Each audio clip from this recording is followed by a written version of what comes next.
get into defining what culture will best serve your business aspirations. And once you define it, then you can design it, then you can institutionalize it. And once you are on a course, I think this serves your operational goals, it serves your employee goals for a long, long time to come. We have the pleasure of welcoming Pramod Solanki today to our interview series. I'm Vanessa Rose from the peopleHum team. Let's begin with just a quick introduction of peopleHum.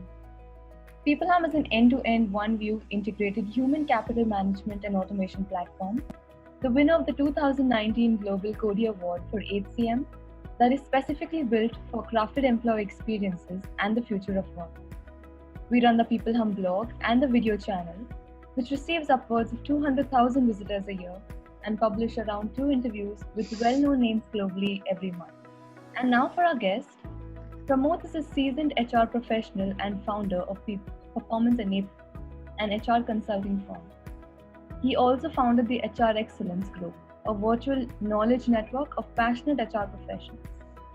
Over 3 decades of experience across diverse industry sectors and strong foundations in HR, he spent the early part of his career with Premier B School, followed by over 24 years in some of the most progressive corporates in leadership roles in HR, learning, and OD.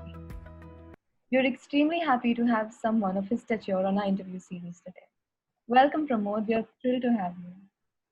Thank you so much, and pleasure to be with you all. And thank you for all the generous introduction. Thank you. It's our pleasure.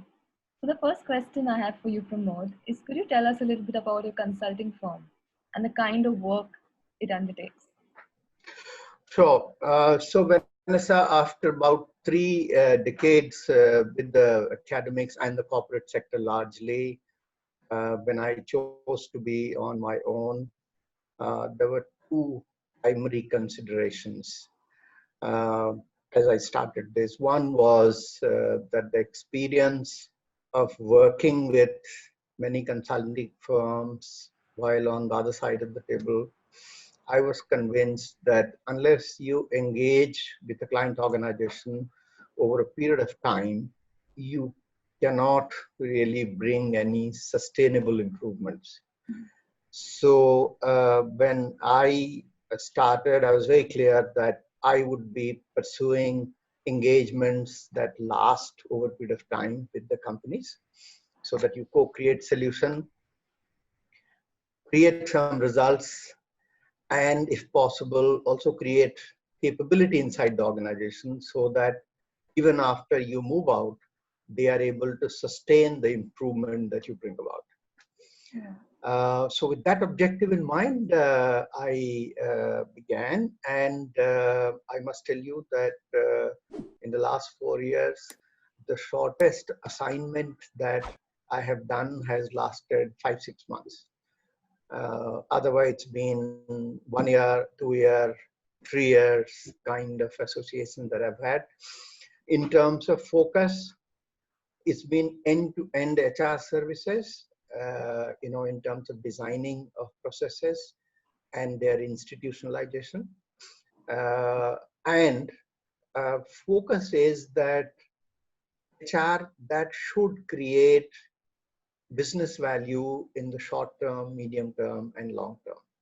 So it's largely organizational development work that I do, but it covers the entire gamut of HR activity. Okay, that's very interesting. Yeah, so, thank you. How do you think technology plays a role in improving employee engagement? So if you look at HR function or in organizations that have even, let us say, 100 people, HR folks get consumed by the transactional work.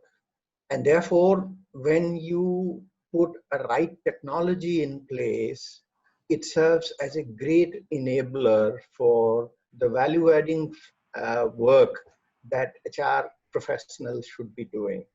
So it organizes all your, standard part of HR work, be it recruitment, be it onboarding, be it, performance management, and leaves time for HR professionals to engage far more deeply. First of all, leverage that standard data nicely organized with the help of technology, and then engage with the people in terms of deeper understanding of what are the issues they're grappling with, why are they not able to do the best of recruitment, best of onboarding, best of performance management, best of engagement conversations. And through that process, I think HR is able to develop a far superior value and be of great value to the people than if they had to do everything all by themselves. So technology is a great enabler if you want to do a value-adding HR work. Yeah, that's very true. It makes people more efficient. Yes, more efficient, more. It releases more time for you to do deeper work rather than get consumed in the transactional work. That's so true. And according to you, how should the recognition practices of an organization be? So this is an area that I spent a fair amount of time during my corporate career and also have worked during this consulting phase. Recognition services, practices, my experiences have not been designed in alignment with the business priorities. Mm. So what is happening is HR folks design some recognition practices, get somebody senior to come and speak on the opening and all that, and a few people come. And then as the time passes by, the line managers go their way and HR people keep doing a few things. What is needed is to design recognition practices that reinforce the behaviors which are valued by the line managers and the business. Mm. Because once you reinforce the right behaviors, be it innovation, be it cross-functional collaboration, be it continuous improvement, and the line managers and the business can see a clear value coming out of those, then actually my experience is that these practices become self-propelled mechanisms.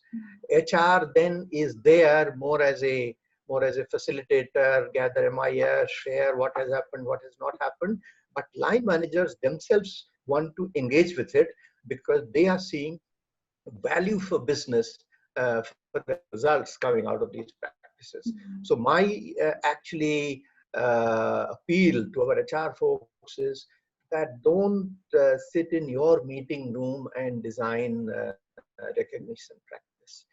Engage with the business leaders to find out what behaviors are you missing, what behaviors if you had in your teams you would expect better results on the ground. Take those as inputs and then design a recognition process around it, administer it together with the line managers. And there is so much business value to be created besides the engagement levels of employees that line managers themselves would like to have it for all the time. Yeah, that's true. If everyone isn't aligned to one goal, there's no point. Absolutely, yes, absolutely. So, establishing a work culture is really difficult. So, how would you advise the organizations looking for creating an exceptional work culture? How would you describe that? So let me begin with a very famous line attributed to Peter Drucker. Culture eats strategy for breakfast. So, like you said, it is so important for any business and yet so difficult. The best way to define a culture is that the way employees work when nobody is watching. Mm-hmm. That's your culture. So, if you are clear, so it has to be derived from the business strategy. If you are very clear that certain kind of attitudes of my employees is extremely important for the success of my business. So customer centricity, obviously important for any business. Then you have to role model, the leadership has to role model those attitudes and behaviors. Your recognition practices have to reinforce those behaviors over a period of time. Your reward and recognition processes have to reinforce those behaviors over a period of time. And if all of these three happen consistently over a period of time, you would have set the direction for a culture that you want to nurture in your organization, and has to be a long-term effort. Culture is not something you can create next month and the month after, but it's all worth the effort, because if there is one competitive differentiator, if there is one competitive advantage that nobody else can be, it is the culture of an organization, because it is the effort of the way leadership designs it, drives it, and there is a socio-cultural aspect of it. So it's unique to every organization, and therefore, once you have invested on it and developed it, you have a differentiator for a long, long time to come. And like you said, we are being tested right now. Employees are working without, being watched over. That's right. Yes, yes. That's when your culture comes to the fore, and And the talk on moving from business centric to employee centric. What are your views on that topic? So frankly, I cannot understand why people say that we are a business centric organization. You cannot be a viable business if the employees are not customer centric. There is no company that can sustain its performance for a long time if the customers are not happy with you. And it's a mistaken notion to believe that we are a highly business centric organization, because a company doesn't run by a CEO or the team of CXO. Company runs with the whole rank and file employees in the organization. And unless they feel that it is our business, we want to make a success of it, we want to make sure that every customer is delighted, you don't have a very robust business. You could fall aside with a little jolt of a wind from either side. So if you really want to have a sustainable business, it is the good business to be in is to be employee centric, because then the entire workforce owns up your business and make sure that you deliver nothing but the best to the employees. So therefore, a business, is employee centric. It cannot be anything but employee centric if it has to be a sustainable business. It makes so much sense. You can't jump to step 2 without actually dealing with step 1. Yes, because they are the ones who deliver it on the ground. And what are your thoughts on the current ways organizations measure performance? And how do you think it can be improved? So my experience of both 30 years on the other side of the table and 4 years now, if there is one chart process which is so regularly conducted and is yet so weak, it is performance management process. I mean, the basic capabilities to set goals that are energizing to the employees, to have ongoing performance conversations or performance feedback that help employees remain on course and feel energized to keep improving continuously. The holistic review process that results in equitable rewards, as well as improvement of the people who are working with you. In almost all of these areas, there is so much work that needs to be done, from the point of building required skills in the people managers, and from the point of view of fine-tuned processes that help everyone see how his performance uh, is showing up, how his performance is connecting to the performance of his unit, performance of his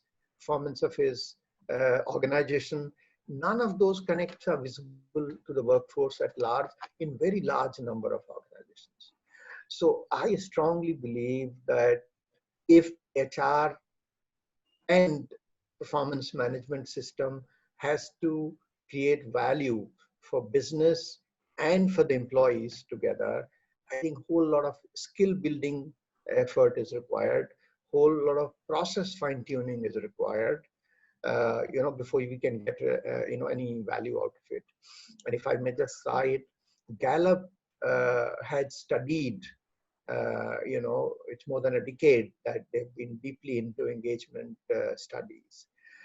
And their results, particularly from India and even globally, is that one of the reasons why we are not able to very significantly impact engagement levels is because this ability to effectively conduct performance discussions, performance feedback is not up to the mark. So if we are working on engagement, if we are working on a performance management, I think the place to focus is that do your people managers have required skills of goal setting, performance feedback, and performance review. Right. It's very helpful. Yeah. So moving on to the last question, Pramod, do you have any last sound bites you'd like to leave our audience with? So I want to go back to something that I said in the beginning, that the great Peter Drucker was a visionary when he said, your culture will eat your strategy for breakfast.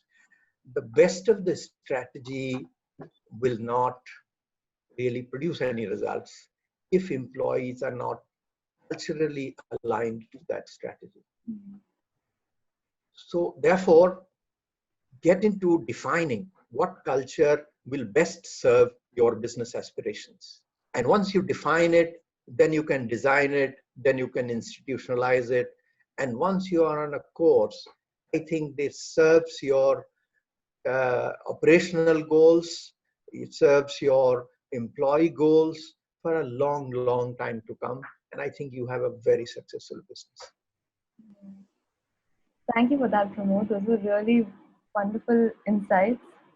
I had a great time talking to you. Thank you so much for joining us. Thank you so much. Thanks so much for having me. I'm happy to, reach our fellow HR folks through your medium. Thank you so much. Thank you so much.